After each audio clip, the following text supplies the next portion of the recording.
company, there are several agreements you will encounter throughout your journey.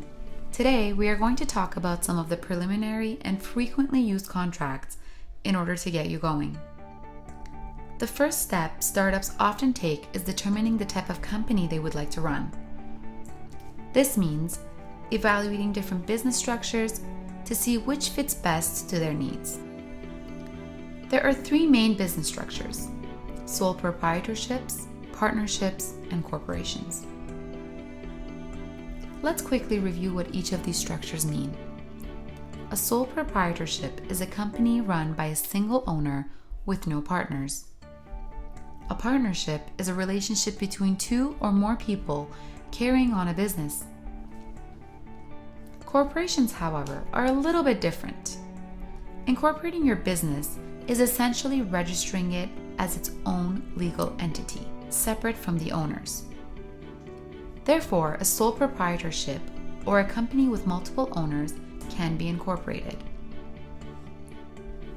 The first agreement you are likely to encounter when choosing your business structure is the one between yourself and your business partner.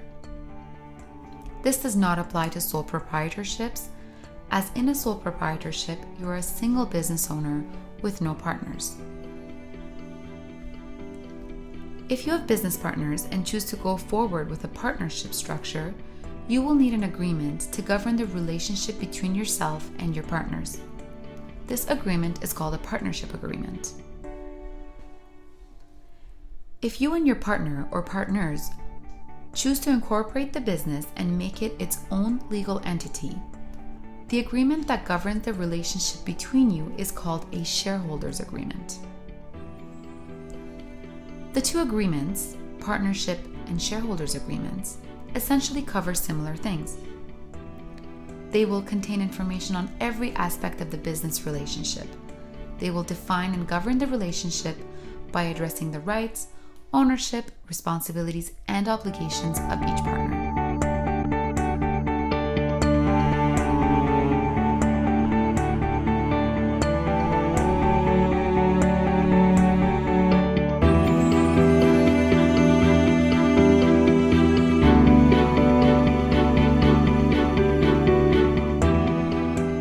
If you and your partner have incorporated your business, you will draft a shareholders agreement. This contract will include all the terms and conditions you as members would like to address and agree upon from the get-go. It will describe how the company should be operated and clearly define each shareholder's rights and responsibilities. The agreement will also provide information on the management of the company and how it will be run. A shareholders agreement can include various clauses. Let's discuss some of the essential information that is often included in this type of agreement. Shareholders' names and percentage of shares. A company can have multiple shareholders. Each shareholder will own a percentage of the company. The percentage each person holds is decided between the shareholders, then clearly written down in the shareholders agreement. Another important part is shareholders' rights. Shareholders do not necessarily all have the same rights as one another to the company. For example, based on the agreement amongst them, some shareholders will be titled as voting members and will have the ability to vote when major decisions are being made for the company, while others, who are the non-voting members, will not have this entitlement. A shareholders agreement must clearly state the status of each member as well as their rights within the company. Transfer or sale of shares is also an important section. A shareholders agreement should regulate the buying and selling of shares amongst the shareholders and possible third parties. Although this is not an exhaustive list and many other factors can be included in a shareholders agreement, the ones we've talked about so far are some of the basic and more frequently used sections in this type of agreement. Another important type of agreement you should be familiar with as a new business owner is the one that is going to be between yourself and your consumer. If your business operates on an online platform, a terms of use agreement is an example of this.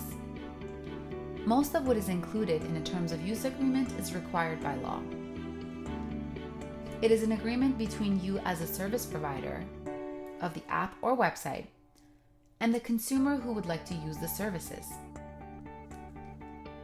This agreement ensures that consumers accept and abide by the rules that you have provided in your website in order to utilize your services. This type of agreement can help you avoid or limit certain liabilities based on the services that you provide, and it will clearly highlight any prohibited uses of your platform. This agreement is often divided into two sections: a definition of keywords and phrases section and a user rights and responsibilities section. Under the definition of keywords and phrases, you may define any terms or phrases you have used throughout your platform that may be ambiguous to some. This will limit liability that may arise from any potential problematic misunderstanding or confusion of those terms. Under the user rights and responsibilities section, you may have different subsections, some of which can include proper or expected usage section, where you explain the purpose of your website or app and how you expect consumers to use your services. Further to this section, you may add a definition of misuse section, where you list some of the ways in which your platform could be used but should not be. This will further clarify the proper or expected usage section by clearly stating the major types of misuse, such as sending copyright material without permission, or any other use that is contrary to the law. Accountability for online actions, behavior, and conduct section is also usually included in a terms of use agreement. This is a section where you let consumers know that they will be held accountable for their conduct. You may list some of the consequences of bad behavior or conduct while using your platform, which may include, for example, suspension or termination of your consumer's account.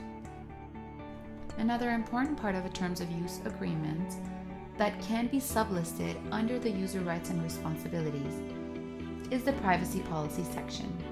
This section is required by law and must be complied with. It is where you set out your obligations to your consumer. If you collect personal information, under the privacy policy section, you will explain how you will collect, use, and store such information. This section may limit liabilities that may arise from claims of breach or invasion of privacy. Finally, if your platform takes any form of payment from consumers and/or it is a membership or subscription-based website or app, you will have to include a subsection that provides information on the payment methods you accept. If you provide paid subscription services, you will also have to include when and how each subscription fee will be charged. Under this section, you must also include clear information on your refund policy and how consumers can cancel or freeze their subscription or membership if they wish to do so. The last agreement we will discuss in this video is a non-disclosure agreement, more commonly referred to as an NDA. A non-disclosure agreement is a type of contract that can be used in the early stages of your business and later on throughout its growth. This is an agreement that can be drafted between yourself and anyone who has information about your company which you wish to keep undisclosed. For example, in the early stages of your business, where it is only a prototype and you are networking with other professionals to discuss your idea or certain details about your business, you may choose to sign an NDA with the person you speak to. The agreement will form a legally binding promise that the person you provide the confidential information to will not disclose it to others. An NDA can also be used later on with future employees or anyone you have a business relationship with. As a business owner, you may use an NDA to protect yourself and/or your business with anyone who has been exposed to confidential information.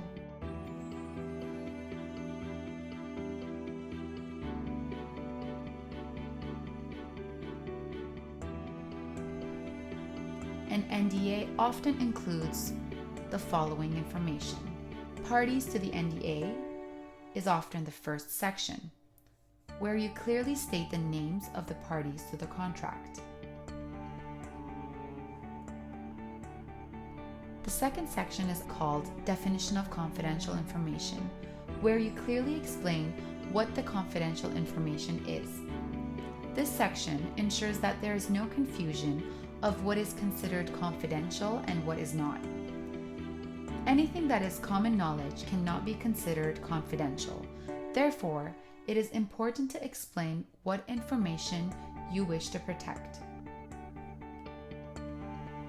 The third section is often exclusions from confidential information.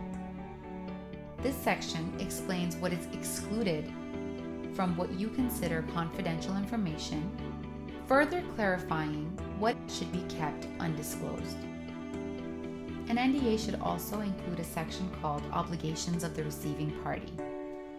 This section further clarifies how the receiving party should deal with the confidential information they have been exposed to. It will list how they should store the information and who they should keep it from. This section will also include that the receiving party cannot disclose the information without prior written consent from yourself as the disclosing party.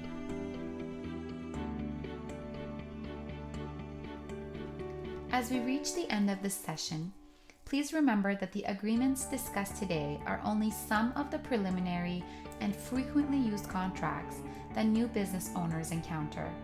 Please also remember that the subsections of each contract discussed today are non-exhaustive and that you are likely to draft each one of these agreements based on the unique needs of your business. We hope that this video has helped you understand the basic elements of each agreement, and we wish you the best of luck in your journey as an entrepreneur.